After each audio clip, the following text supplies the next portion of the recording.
This grilling season, don't just fire up the barbecue. Elevate it with meats from around the globe, delivered straight to your door by the Butcher Shoppe Direct. They're not your average butcher. Butcher Shoppe Direct sources premium cuts from over 5 continents: Argentina, Japan, New Zealand, Spain, the US, and right here in Canada. Whether it's a tomahawk steak from Australia or melt in your mouth Wagyu from Japan, they bring the world's best to your backyard. And here's the game changer. Every order is cut fresh on the day of delivery. No sitting in a freezer, no guesswork, just top quality meat, expertly prepared and grilled ready. Planning a cookout? Check out their handcrafted burger patties and small batch sausages, perfect for taking your barbecue from good to unforgettable. And right now, you can save 15% off of your first order. Just visit butchershopdirect.com and use promo code EatingWild15 at checkout.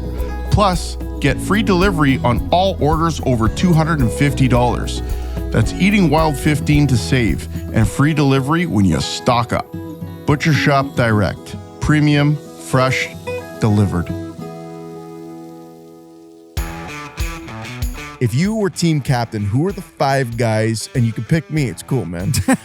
Who are the 5 guys? You're Tiger Woods at the tournament where you're representing Team Canada. Who are you taking with you? That's a tough question. It's loaded. Now, if you spend lots of time in the water and you don't get any better, you might want to look for another sport. But people don't want to believe it, but certain times of the year, especially when you're getting later in the season and you're finding some of those salmon coming in tight, closer to the end of the season, they're foraging on gobies. Guys don't want to talk about it, but it's happening. It's happening.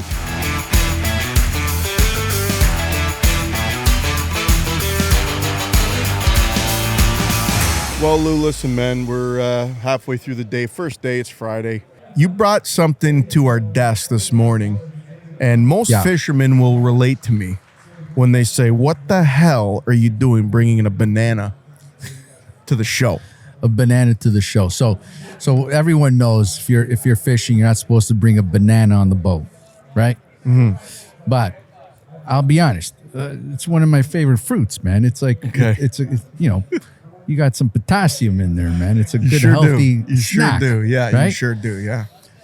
So everyone gives me shit when I bring a banana on the boat, but I figured this year I'm gonna bring a banana to the show. Come on, man. And all of our favorite people are going to sign this banana, and we're going to have it on our boat for good luck this year. You bring that thing on my boat, you're getting kicked right out. Are you crazy? You're going to bring a signed banana by all these celebrity fishermen? And so we haven't even had it out much lately. We got a couple signatures on it so far, but we're not going to show any pictures until the end because we got to make it worth your while. I can't wait to show everyone. It's a good gig. Everyone loves it. Everyone loves the banana. Well, listen, man, if you got the banana on the boat and you catch a fish, well, then that rumor is just full of shit, man. There you go. I'll be honest. But listen, man, I got a couple topics I want to bring up with you. I've been talking to a lot of people here. One of the things that I've been talking to people about are electronics.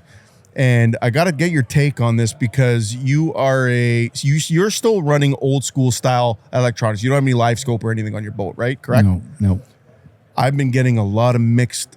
I've been talking to people, even like we're just talking about spices. Next thing you know, we're talking fishing. Yeah, I heard that. And then they're talking electronics, man. And a lot of people are hating the newest technology. I got to get your opinion on this, man. A few purists came by the booth and they were chirping the electronics. But I get it. Look, some of these guys make a living off fishing and they need the electronics. It makes a difference. So, I mean, we've talked about this before. Like, to each his own. Siege and I, we like grinding. We like looking at the temperature and the structure and all this stuff. And you got to keep it old school first. Man. Yeah, but here's the thing. Now, we got David Chong on stage right next to us right now doing a seminar. And he's talking about forward-facing sonar, how it's a game changer for the bass fishermen in general. I know the rules with the Elite Fishing Series has changed a little bit. I'm not sure exactly what it is. But in your take, I just want to hear this from you. Is it an advantage to people that are using it in tournaments or they're not? Of course, man. Of course it's an advantage. Get any of the pros out here. There's so many pros walking the floor today, and they'll tell you the same thing, that if they want money, they need to use these electronics to their full potential, and that's what it is. If you got an extra 5 Gs to spare, yeah, sure, go for it. It's not on my boat. Don't care for it. Yep. But we're more weekend warriors than pros, so it don't matter. So here's the thing: we did go ice fishing this year. We had our trip last week, which we haven't even talked really much about. I had the Panoptics, the GL22, I believe it's called, and I had the yo-yo. You had the yo-yo. You had the underwater live footage. Nothing better than that. You had the G22 $5,000 setup, and I had the $320 Amazon setup. But listen, man, and we caught the same amount of fish. Well, we did, but hold on. Before you got there, jerk.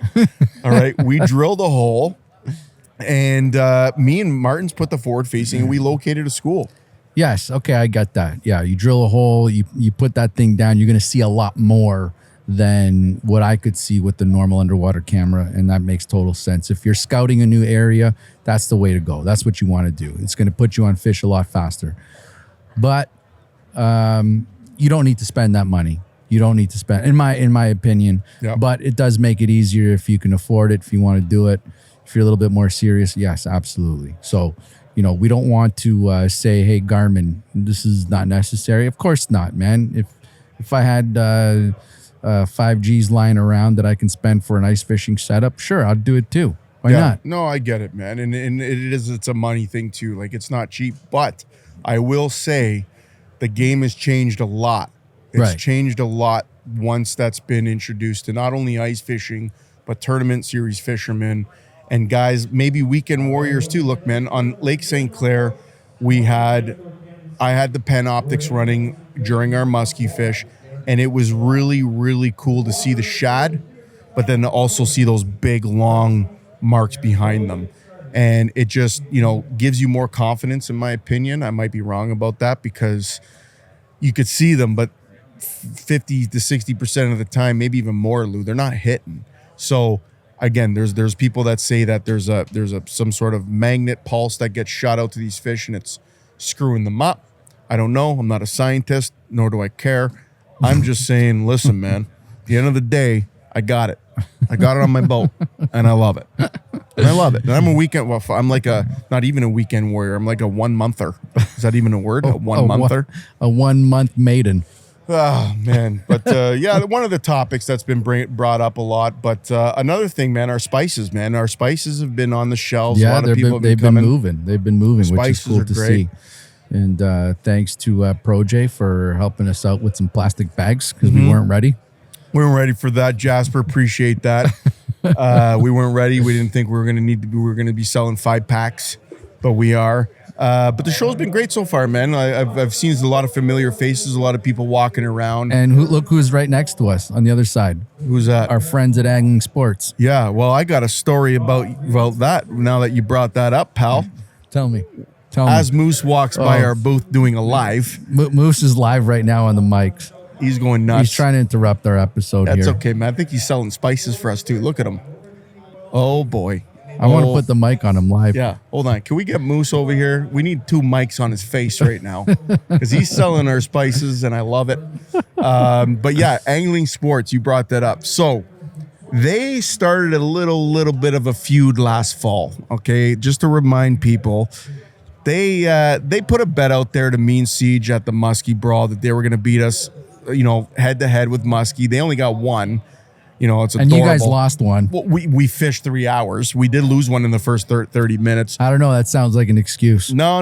You could ask our camera guy, Vova. We were rocking that boat. We got stuck on a mud pile coming out of the launch. I think we were hung up for 45 minutes, and it was just brutal. Like it was just, it is what it is. But listen, Lou, they heard about you breaking your collarbone.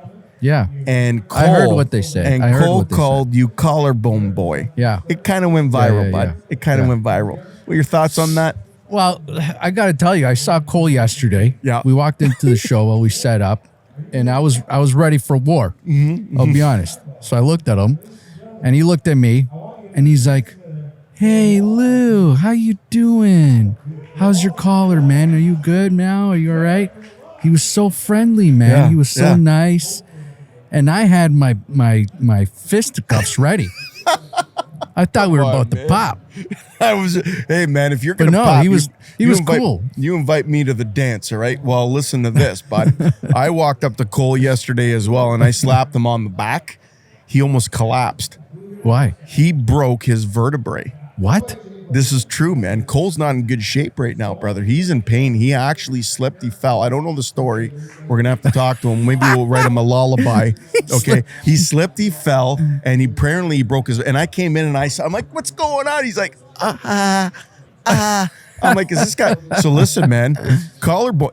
You got to watch what you say, man. Now I can chirp this guy. Now you can chirp him hard because collarbone boy. All right. Collarbone boy becomes vertebrae boy. So listen up, pal. No, we don't want to make fun of him, man. He hurt himself pretty bad. He doesn't look like he's in a comfortable spot. But sometimes if you're going to invite somebody to the dance, make sure you got your dancing shoes on because one day somebody's going to come and ring you around the rosy. You know what I mean, Lou? I know what you mean, brother. But we got a lot of selling to do, man. We got people walking by our booths. Let's get people on some merch and some spices. What do you say, bud? Let's go have some fun. Okay, we'll be back after these ones, boys. Ciao. Hey, Eating Wild listeners. Are you still searching for that perfect boat? Xtreme Marine London has got you covered with new and used boat sales, service, and professional installation of marine electronics and accessories. Visit their London or Kingsville, Ontario locations today and get ready to make waves and catch that fish of a lifetime. Xtreme Marine is your one-stop marine shop. Check them out at www.extrememarinelondon.com and follow their journey on Instagram and Facebook. Be sure to tell them that the Eating Wild Boys sent you.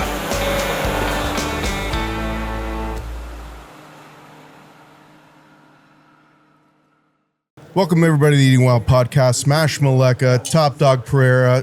Top Dog, listen, man, we got legends to the left and to the right. Where do we start, bro? Legends. Legends in the game. Legends of the fall. First off, I'd like to thank Mr. David Chong. How are you doing, sir? I'm awesome, buddy.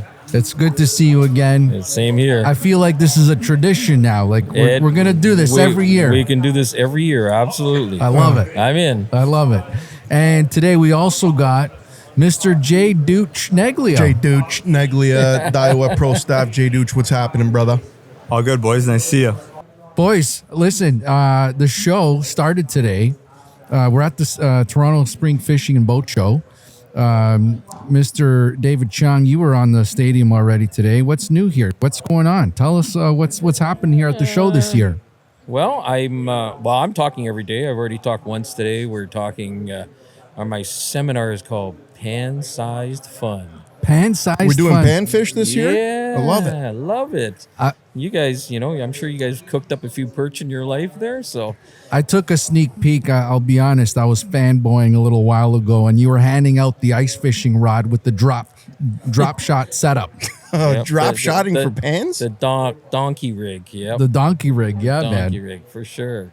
It's my most successful setup out there for sure. Have you been out? Although I listen, you know me, I'm honest as shit. And sorry, No, you're good. You're good on this podcast. You're good, man. You can say whatever you want. It's been horrible out there. It's been horrible. I was stuck at the boat show for 9 days, so I'm just chomping at the bit. I'm going, I got to get out. This is driving me crazy. I get out there and I'm catching lots of fish, but who wants 6 to 8 inch, 9 inch fish? It's what? Just depressing. Okay, well, we have a problem. Because I thought a 9-inch fish was a trophy, okay? Like, I got to be honest. He's complaining. Now, come on, man. Like, we got a problem with those guys, by the way. Don't ever get in a tournament with those guys. They make nicknames like Collarbone Lou. We'll talk about that later. Come on, I'm looking for 14s. Well, we've been fishing the Kawarthras this ice fishing season. 1 or 2 big fish. You getting crappies? That's the problem, brother. We can't find them. It's weird. Like they come in, they do sporadically come in, but the lake that we're fishing, it rhymes with Lugog. It's hard to find those crappie. They traditionally are in one area that in the past guys have been getting them, but there hasn't been much fishing going on that particular lake. But we've been fishing it for years. We're looking for them. first time. We haven't dialed it in. Long story short, we have not dialed it in, and we need Dave to come help us out. But live scope, Jay will tell you. Let me dial in Simcoe first, okay? Oh, okay. I can only deal with one lake at a time. Okay. This is it. It's already. I've been scratching my head. I've been trying different things. I've been trying different depths. If anybody sits in the seminar, you'll hear me talk about seasonal migrations for the perch out there. They're not where they're supposed to be. Really? Yeah. At least not the big ones. Wow. There's fish out there, but yeah, of course. if you want eaters, listen, I'll catch all the 8 to 10 inch fish you want. You can have a feed. There's no problem there. But the trophies? But the trophies and the Lake Simcoe Jumbo throwdowns going on right now, and some boys went out early, and all the big fish, I think, or most of the big fish came early in the season before the deep freeze came in. Once that deep freeze came in, man, it's been tough out there. That's all I can tell you. Really? So let me ask you this. Have you seen a decline in bigger perch on Simcoe in the past few years? No, it's been popping really good. Like last year during the Lake Simcoe Jumbo Throwdown, I think we had over 60 perch that were 14 inches or bigger weight measured in. Wow. That's a big fish. Wow. That's a fish by the springtime it comes. That's a fish that's in the 2-pound range. That's like Tone's average bass. Oh, come on, man. What's your problem? Yeah.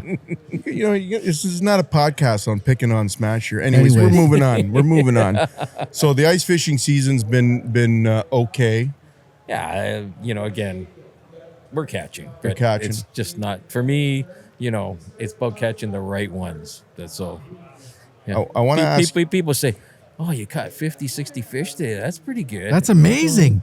Well, we caught 300 on our trip, but they're all like 4-inch. Yeah. So I'm not sure if it was Christmas time and we were frying them up, it'd be great. But there were a couple of buddies came out on Wednesday. We were out in Beaverton, and they were using live minnows. I caught like 60 some odd fish. They wanted some to eat, so I kept like 6 to 8 that were in that kind of 9 to 10 inch range. Good eaters and everything. They didn't catch a perch. No way. With live bait. With live minnows. Wow. That's bad. I'm going, that's bad. What were you guys doing? Were you eating the minnows yourself? You're supposed to put it on the hook. You're not supposed to eat the minnows yourself. I was confused. I got to ask Jay Dooch, have you been out ice fishing lately, man? It's probably been about 5 years. But hold on a second. There was jtone.cam was originally invented in the ice fishing season. Me and Jay we were going out there in 2 inches of ice back in the day. Oh, boy. No, Jay, am I right? Yeah, and we were boy. popping. We were crazy. And I look back at it, I'm like, what the hell were we doing? We were actually on YouTube once. True story. Yep. The guy from his name was Peter. Yep. And he was a guide out on Simcoe. Do you know Peter? I don't know what his he used to run a YouTube channel. Anyways, it was out of Guilford, and me and Jay, we were the first guys to go out on the ice with this guy. And he's like, "You mind if I film you guys for the YouTube channel?" We're like, "Yeah, of course." He ends up not even coming out. He calls us in. You remember that? He called my cell phone. He's like, "This is too dangerous." He's like, "Hey guys, so we're live on YouTube." I'm like, "Where are you, man?" And he's like, "We're on shore." So how's the fishing? We're like, "Well, we're getting them." But me and Jay, we popped. Jay, we used to get them. Yeah, we did. A lot of good times out there with you. I gotta ask Dave a question. Dave, CISA, this year I was there at the Kingston CISA. You were overseas, correct? I was in South Africa. How was that? We got to talk about that. It was cool. It was very cool. Representing Canada. Yeah, and it was cool. It was a little different, and of course, unfortunately, the U.S. kicked everybody's butt again. So damn it, it wasn't. Damn it. Mind you, the guys they had the team that won the overall was Drew Gill and Otto Foll. Sticks. Yeah, and then you had Scott Martin and Logan Parks. Jeez. Then you got Jacob Wheeler and Kyle Welcher. Yeah. How's that for a lineup? That's an all-star crew right there. Oh, yeah. Well, if there was an Olympics, I mean, that's a gold medal. Hey, the Canadian team did not look bad either. No, you guys look good. Listen, we won. My partner, we won the first day. We won the first leg, which no Canadian team has ever done before. So, we had our things overall. It didn't end up as well as we'd like to, but we had our moments. There you go. One moment, the first day. Of course, 2 7-pounders doesn't hurt you in that case. That's cool though. What an experience fishing over there. And are you guys? What's the plans for this year? Well, the team that went to the Pan Americans in Mexico, they're gonna go represent us down in Hot Springs, Arkansas, I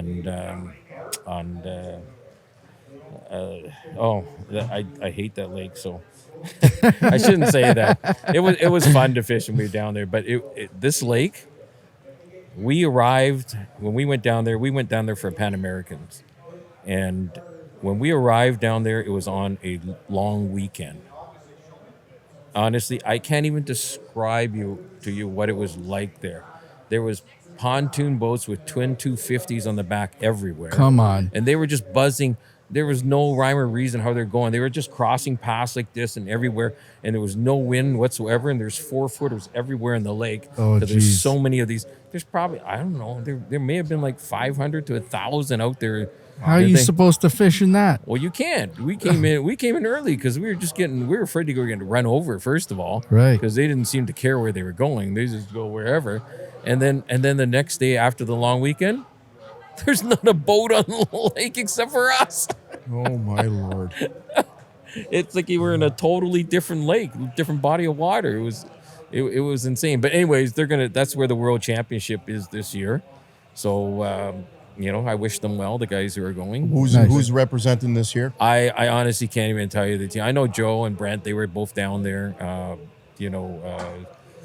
I wasn't there, so I honestly I don't know everybody who's on the team and who finished in what ranking order, because it's based on how you finish the Pan Americans is how they decide the team to go to the World. So, and Lou, I got to ask you this, brother, because you got to see the names coming up in the Elite Series. Canada is starting to make some noise, brother. Chris Johnson, back-to-back Angler of the Year. Yeah. Corey doing very well. You have, an up-and-comer like Coop. I think Canada. Evan Kong.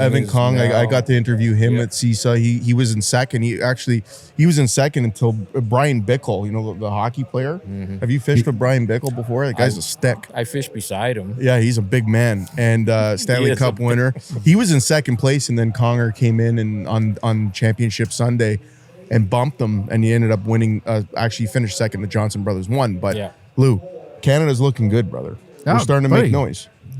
I love seeing the Canadian Bass Association over here, the kids that are involved in it. That's where it's all starting, and you can see I forget the company or the organization where Coop came up from. That's right. Oh, that's the Ontario Bass Nation. Right. Yes. So they're doing a lot for the kids, and Coop is proof of that, right? Right. Yep. I was actually during their high school championships with the Bass Nation. I was actually Coop and Danny's coach. That's awesome, that's man. amazing. So Cool. it's a great organization, great opportunities for young people coming up. Both in regular like the youth and then the high school and now like down in the States, like the high school and college stuff is like so big. Oh, it's huge compared to here. Oh my gosh. Yeah, I don't know what we need to do to get a bit up here, but somebody's got to grab it and run with it, because it's honestly, I think the money down in the States in the college and the high school is almost as good or bigger than in the pros. Here. These guys are getting scholarships to go to college for bass fishing. That is wild. Dooch, if that was around when we were kids, bud, you did a lot. Dooch did a lot of stuff with the Credit River Angling Association back in. You were with Outdoor Magazine too, with Canadian Sport Fishing Magazine. But I will tell you this: it has evolved, brother. Big time. It's huge. Like everything to me has changed, and it's guys like you that are helping pave the way for the guys, right? And I could only imagine, I tell you, this week I had one of those moments. I don't know. Did you see the tournament they just announced down on Old Kentucky Lake? No. So it's in October. The top 25 from the Elite Series on the BASS side and the top 25 from the Bass Pro Tour on the MLF side are going to get invited to this tournament. That's going to be like an Olympic. 2-day tournament. Top 15 go to the third day. First place, $1.25 million. What? Wow. US Finally. dollar, like 5 million Canadian. Jay, I think you got to start bass fishing. And I had, like I said, I had Forget this, the I had this salmon stuff, moment. man. I'm going, man, if I was 30 years younger, I'd be into this all Right. All like, so our guys who are down there, you know, I'm sure Chris and Corey, unless something happens, they're going to be in that top 25. They always are. Yeah. You know, and hopefully Coop and Evan, I mean, hopefully all four of them make it. Gussie's there too, right? Gussie had Gussie had a great start. Great. He was in yesterday. 7th, I think, this morning when last we were checking, so he was doing all right. Yeah, so we could have, hopefully we have 5 Canadians into into that event there, and that's $3 million total payout. That's a lot. So that's the largest first prize ever in bass fishing. Previous to that, David Dudley, back in the early days of the FLW, he won $1 million in one tournament. But $1.25 million. Wow. That's huge. Wow is right. At first I thought, is this for real? Is this some kind of AI scam or something? Right. But it was Jacob Wheeler who actually, the first feed I saw was from Jacob Wheeler, so that added some credence to the news. And then I looked into it, and apparently it's going to happen. I mean, last year they had the ultimate championship in Gunnersville, you know, and it was a $500,000 first place. It's a lot of dough, man. I was at CISA in Kingston while you were away overseas, and the $50,000. Obviously, the Johnson brothers won it. It was a great event to see on Canadian soil. A lot of guys were really proud to be there, but $50,000 was a lot of money to some of these guys. Like, you know what I mean? Like even Bob Azumi was there with, you know, his son, and they were fishing, and I interviewed him, and he was like, you know, $50,000 for, you know, Canadian guys. It was huge, and like you said, probably back in the day, there wasn't that big of cash pots, was there? Back when you were coming up? The biggest one was we had a New York Pro-Am on Simcoe, and Mike DeForge won, and it was a Pro-Am. He won $100,000. Wow. And that, not a team tournament. It's not splitting $100,000. He won $100,000. That's a good payday. My ex-partner there, Doug Brownridge, he finished second. He got $50,000. Wow. For second. Finally got him out of the Astro van, and he bought a new vehicle. I thought that would never happen. So it was a good thing he won. He needed it. Those things can pull a boat, no problem. Come on, man. Oh, he pulled it everywhere. Jay, I got to ask you, brother. You were in the tournaments this year. How did you guys do? How was your team? How did you guys make out? We're switching from bass over to the trolling to the salmon world. But you guys were quite busy in the tournaments this year. We were. We fished about 6 events this summer. Came in the top 10 in all events. That was a big achievement for our team this year. Hey. You know, try to keep on the consistency game in that world. A lot of things change out on Lake Ontario, so when you're not a full-time fisherman, you got to be on your game, because stuff can change from hour to hour, day to day, and fishing against a lot of other teams that have a charter boat factor involved, or you want to say a full-time fisherman involved in it, is always a bit of a catching up game a lot of times, right? Yep. So we're proud of that. I'm proud of my team. Over the GOSD that ran all summer, we put 3 fish on the board over the 8-week span, so that was another good achievement. We did catch the first 30-pounder of the season, which came super early. That was even before the GOSD started. We were pre-fishing for the first event that we fished, our first main event, as we call it, out of Bluffers Park in June. And pre-fishing on Friday, we got a 30.000 right on the button. No way. On our pre-fish day, which we could have used in our box on the Saturday. That probably would have put us in the top 3. Why does that always happen? It always happens. Yeah, it was. That's why you're always scared to stick a fish in practice. Because that's right. That's right. The bass world's a little different than when you do it, but yes, sometimes I try to find ways and adapt with the new technology and live scopes, how we could somehow find a way to come into an area and just scope and not actually have to troll through it. But salmon are pelagic, so they don't hang around a dock.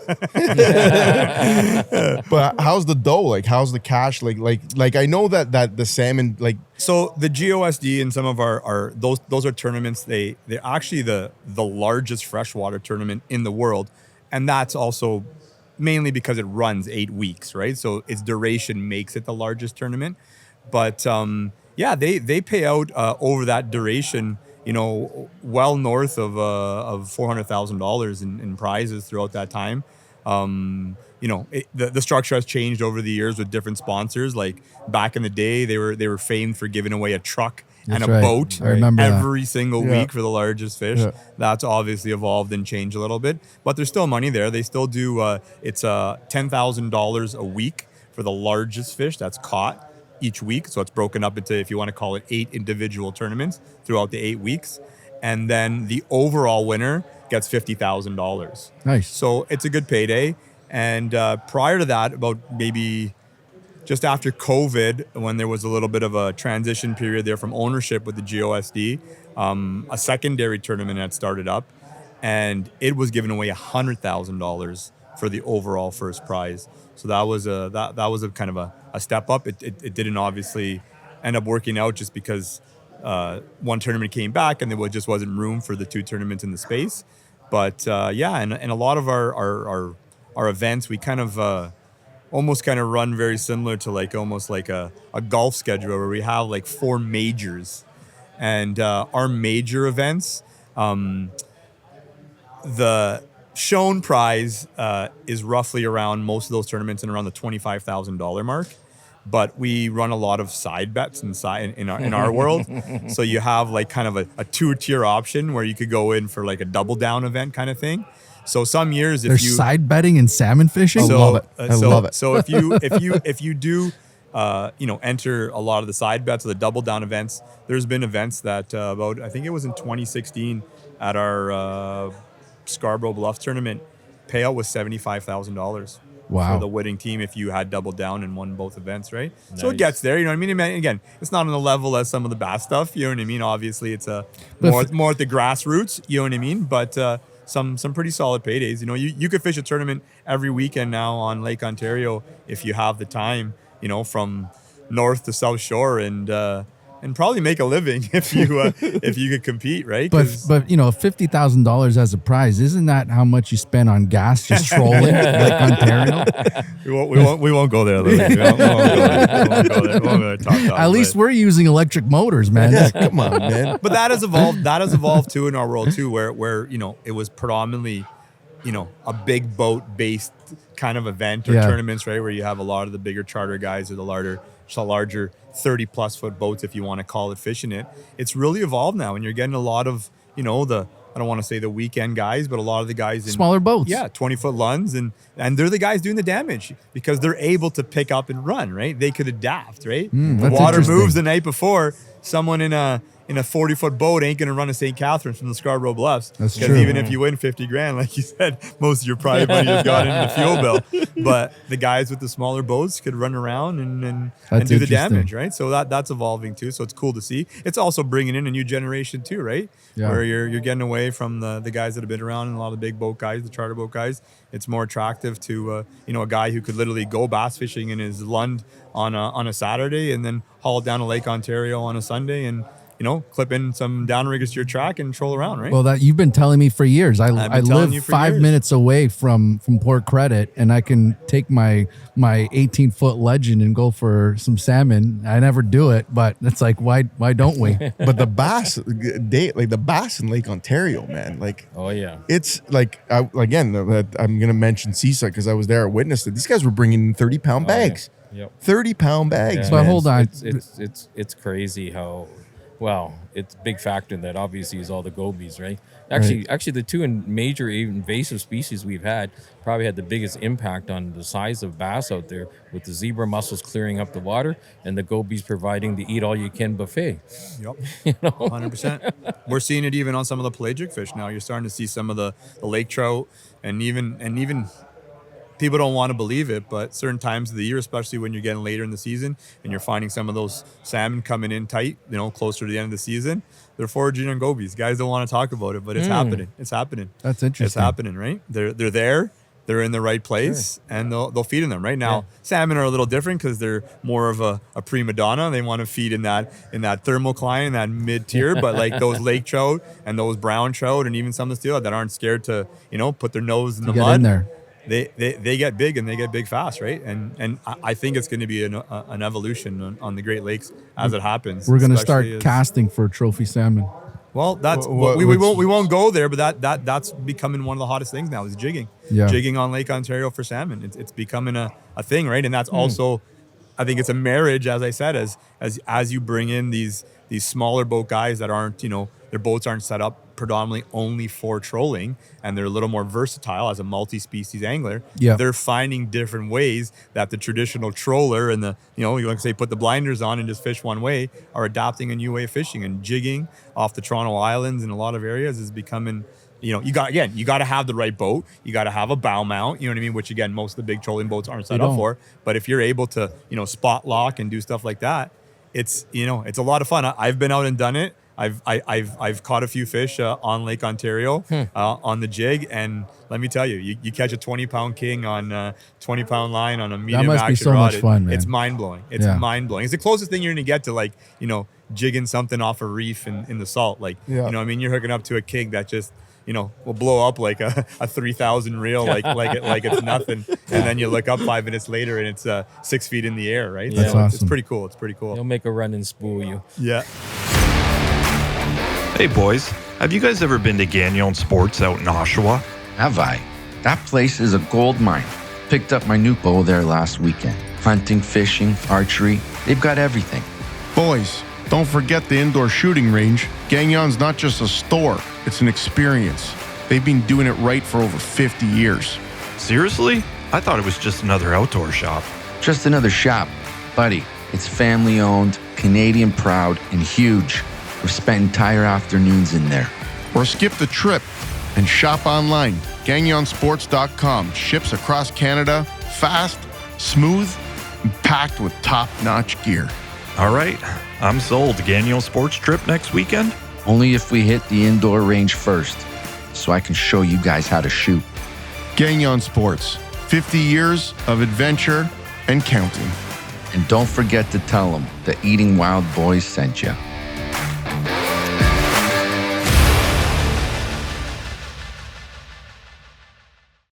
So speaking of fishing around the islands, Dave, have you ever bass fished around the city? I fished all around the city. I grew up in High Park. Really? So Grenadier Pond was kind of like my home pond. We used to go to Catfish Pond. We used to cycle out to the Credit River all the time.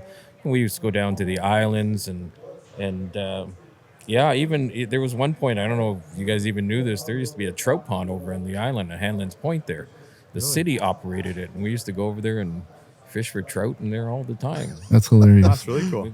The city ran it. Really? Which was really cool. But Hearn Generating Station, we used to go there, and we used to catch everything there: carp, drum, browns. But how about boat fishing for bass specifically? I have not. Okay, all right. I have not. I heard it's. I've seen those. I've seen those people drive in the harbor there, and I'm not sure I want to be around them. No. But there is good bass fishing over there. We guys like Taro and Taro Rod and stuff. He's out and all that stuff all the time. I'd rather get out of the city. For me to come from Aurora and go into the city. I go into Toronto for Blue Jays, Leafs, Raptors. That's it. There's no other reason for me to come. Well, sorry, boat show, I guess. Yeah, that's right. But if I don't have to go to downtown Toronto, I'm not. I've caught lots of pike. We're just walking down like around Queens Quay there and stuff like that. We've caught pike in there, and it's a great fish. I remember Taro and I are actually down there one time. We caught a pike, and this guy is looking down from his balcony there, and he's going, I travel 6 hours up north, fly in, and I don't catch pike that size where I go. I've seen Taro's video of getting those monsters through the ice, and you got the CN Tower in the background. Yeah, you know what I mean. And he's doing ice fishing. Yeah, man, Taro's nuts. Taro, he's Taro's special. Yeah, he's hood, man. He's hood. He's an OG. Oh he calls him the OG. Oh yeah. I gotta ask you this, Dave. So if you were team captain of Team Canada right now, and you had to take 5 guys to represent now, an Olympic sport is bass fishing now, which people are talking about, by the way. Yep. I was talking to a lot of people at the last show. if you were team captain, who are the 5 guys? And you can pick me. It's cool, man. Who are the 5 guys? You're Tiger Woods at the tournament where you're representing Team Canada. Who are you taking with you? That's a tough question. Dude, It's loaded. no, it isn't. Tell me. It's easy. It's Go ahead. easy. I'm taking our 5 elite guys. They are Johnson brothers, Evan, Gussie, Gussie. They are. That's Listen, easy. you really until you actually watch these guys perform, they're just that much better than everybody else. I don't care. Yeah. You know, everybody here can win a tournament here and there. But it's the way they grind. They grind. Those guys can come and win every tournament.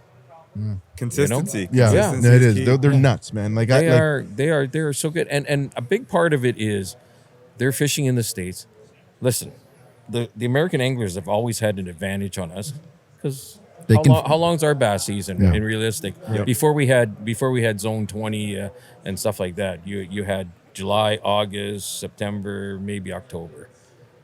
Yeah. They're fishing 12 months a year down there. Okay, and anybody, it doesn't matter if it's bass fishing, doesn't matter if it's salmon fishing. You know, the more you're out there, the better you're going to become. The easier it is for you to make decisions. You recognize changes and you go, oh, we got to do this because I've seen this before and this is what happened when it was like this. The more you're out there, the more of that information you gather. And time on the water, we talk about it all the time, right? Yep. People want to get better. I go, you just got to spend more time on the water. Yeah. Now, if you spend lots of time in the water and you don't get any better, you might want to look for another sport. Yeah. But typically, if an angler is skilled at somewhat and they spend a lot of time, they're going to become good. Right. It's just a fact. It's time on the water, and the fish are going to tell you what they want. Yeah, and you can't replace that from friends' knowledges or reading books or or somebody can hand you waypoints and stuff like that, and. You know, it's still got to put it together. It's different the day you go there, and it's not going to work. Yep. You know, you have to understand what the other person is doing exactly when they're doing it. You know, there's so many that's the thing about fishing. You know, there's so many factors involved. There's weather. There's equipment failures. You know, we've all had that, and decision making is what it's all about. And these guys are so good at making decisions. Yeah, and that's probably the easiest question I'll ever get in a podcast. You know what? You know what? I've asked that question. I've asked that question before to people, and you know they always got to put their friend's name in. Like, I'm not taking Lou. I don't care. I'll say it right now, just because I don't want him on my boat. Look at it. Before you leave, you're signing his banana. He already did. Did you sign it? Did you sign it? Oh boy. Look at that. Fish I dream big. Oh boy. I love it. So you know what? That's awesome. No, in all honesty, it's great to see the Canadians doing well. Yeah. You know, you paved the way, brother. So thank you for that. Well, Coop, down in the States, honestly, the Johnsons and Gussie, they paved the way. They showed guys up here like Coop and even the guys who are still trying, like Danny McGarry, who's a phenomenal angler, and Evan and stuff like that. They showed them it can be done. Doesn't matter. You're just from Canada. Yeah. You can go down and you can compete. And trust me, the Americans hate the Johnson brothers. Oh yeah, I love it. That's the best part. I love it. Yeah. That's the best part. I love it. And they're proud Canadians, man. No, you know, and, those guys, they're not afraid to tell them. They hate them for no other reason other than they keep spanking their bums. Yeah. You know? And I love how Mercer, when he's on stage, because he's a Canadian boy too, when he's on stage, he's like, that Johnson brothers. Like, he's just giving it to the crowd. You know what I mean? That a little extra shot. Yeah. I love it. Well, that's great. So what's happening next for you? What's this year looking like for you? Oh, well, as always, it's busy. You know, show season. We've got, we got the Classic coming up. I'll be down there with Vex's boats, and in March, I'm probably going to be. I'm hoping I will be at the Edmonton Boat Show, because we're hopefully introducing our Vex's boats to the Western Canada there. Nice. So that's going to happen. Tournaments, of course, we're going to have all kinds of tournaments this summer. I'm already registered for the Bass Nation Regional in Champlain. Hopefully do well enough there to move on to the Bass Nation Championship. And from there, there's a classic spot possibly. Sweet. And thing. You're still grinding, brother. I love every second of it. Still trying, you know, still the dream. Like, my thing is, if I can ever have that year and everything goes right, and I make it to the Bassmaster Classic next year, I'm fishing it, and then I'm retiring from competitive fishing, period. Oh boy. You heard it here, You've folks. heard it. You've heard it. You heard it here, folks. That's an eating wild. Because after that, what else are you going to do? Yeah, well, you just got to fish, brother. Other than win the Classic, but just to be there would be phenomenal. So, you know, for sure. For the Canadians who have obviously done it, and the guys who've been doing it, you know, for all these years down there, and Charles Sims, who made it one year through the Bass Nation, you know, as a bass fisherman, it's never going to get any better. Yeah. Amazing. So. And Dooch, what's happening with you, buddy? When's the first tournament of the year? Last weekend of April in St. Catharines. So that's kind of the kickoff to our season.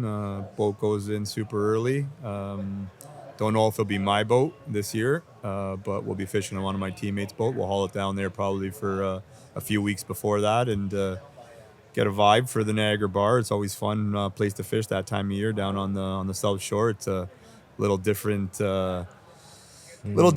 way of fishing than we do here out on the North Shore, let's just call it. You know, you got the Niagara plume and a lot of cool things that time of year, right? You got the Niagara River that obviously, you know, gives a lot of nutrients to Lake Ontario and warms up first after the thaw, which might be interesting this year on Erie because Erie's like 100% frozen. So that might... that doesn't happen very often. Doesn't happen very often. So at least in my time doing it, I don't ever remember it. So that's probably definitely going to throw a little bit of a curveball to us because it won't bring those that warmer water. The warmest water is there first. So it kind of hauls all the lake's bait fish in there. So it creates a really cool fishery for about a month before the fish kind of break off and make their way around the lake. So looking forward to that. And then the season kind of goes from there. You pretty much got a tournament every weekend.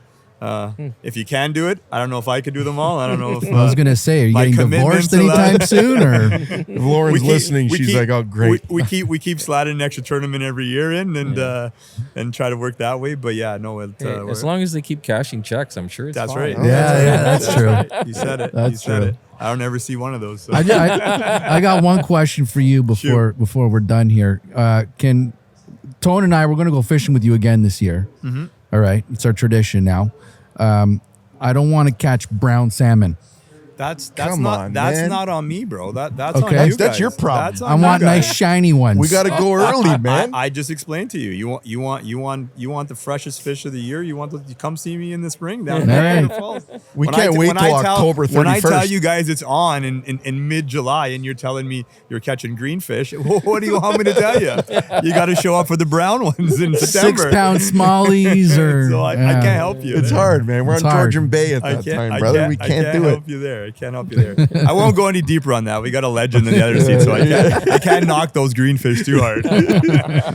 And Dave, before we go, one more thing with you. I got a chirp that somebody wanted me to give to you, okay? His name is Tim Dawson. Does that name ring a bell? Campus Crew? Oh, yeah. Well, I catered his wedding, and apparently there was a tournament right after, and he said he beat you. And that's all he kept is bragging. He's like, by the way, if you see Chong at the show, remind him that I beat him at the last tournament we fished on. Does that ring a bell to you, man? I don't know. I don't remember that at all. that doesn't sound right. Who's actually. that? Tim Dawson from Campus Crew. Who? That's only one side of the story. You know what, man? I trust this guy right here. But listen, man, thank you. Thank you for coming out and sitting with us, Thank Jay. you, Dave. Thanks Appreciate very much. it, Jay. Anytime, boys. Thanks for Thanks having so me. much, man. Thanks for Appreciate you, having me. Dooch. And we're going to be back. We got some more guests lined up all weekend long. It's Friday. It's only Friday, Luke. Can you believe it? I'm tired, man. Yeah, I'm tired too. Are we going out for dinner? What's happening? Are we going to a hotel? Yeah, we're trying to figure out tonight. Yeah. Yeah. Are you singing later, Lou? No, not tonight. Okay, you heard it here. Lou's not singing. We'll be back, guys. I'll take the over on that. We're out of here. We'll see you guys tomorrow. Ciao. Fish on. Thanks, guys.